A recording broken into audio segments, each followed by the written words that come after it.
Chaque année, les lumières brillent, les chants résonnent, les cadeaux s'échangent, et pourtant, une question plus profonde demeure.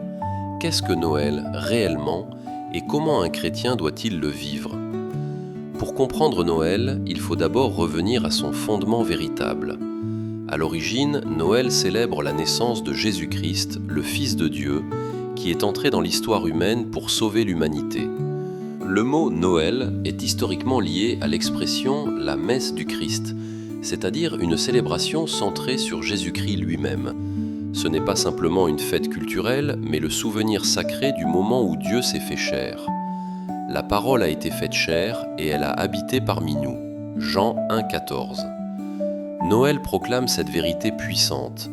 Dieu ne s'est pas tenu à distance, il s'est approché. Mais beaucoup se demandent encore d'où vient cette célébration. La date du 25 décembre a été fixée plusieurs siècles après la naissance de Jésus.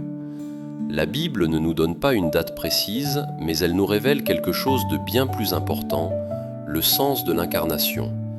Les premiers chrétiens ont choisi cette période pour proclamer publiquement que Jésus est la véritable lumière, plus forte que les ténèbres, le péché et la mort.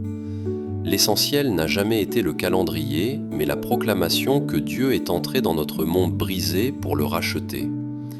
Pour le croyant, cette vérité prend une dimension profondément personnelle. Noël n'est pas seulement un événement du passé, c'est une révélation vivante. Il nous rappelle que Dieu tient ses promesses, que le salut est un don que nous ne méritons pas, et que l'amour est descendu du ciel avant même que nous ne levions les yeux vers lui. Jésus n'est pas né dans un palais, mais dans une mangeoire, révélant un Dieu qui valorise l'humilité plutôt que le prestige, l'obéissance plutôt que l'apparence, et l'amour plutôt que la puissance. Noël invite le croyant à renouveler sa foi en un sauveur venu personnellement pour lui. Et si telle est la véritable signification de Noël, elle influence naturellement notre manière de le vivre. Le chrétien ne célèbre pas Noël à la légère, mais avec intention. Cela signifie choisir l'adoration plutôt que la distraction, la reconnaissance plutôt que l'excès, la générosité plutôt que l'égoïsme et la paix plutôt que la comparaison.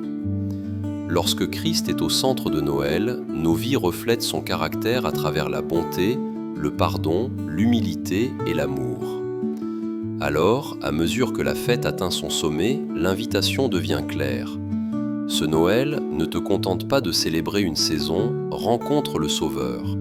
Arrête-toi, adore, donne, aime profondément. Que ta vie proclame le message que Noël a toujours porté, Dieu est avec nous, Emmanuel. Seigneur Jésus, merci d'être venu dans ce monde pour nous. Aide-nous à vivre ce Noël non seulement avec joie, mais avec une foi, un amour et une obéissance qui te glorifient. Amen.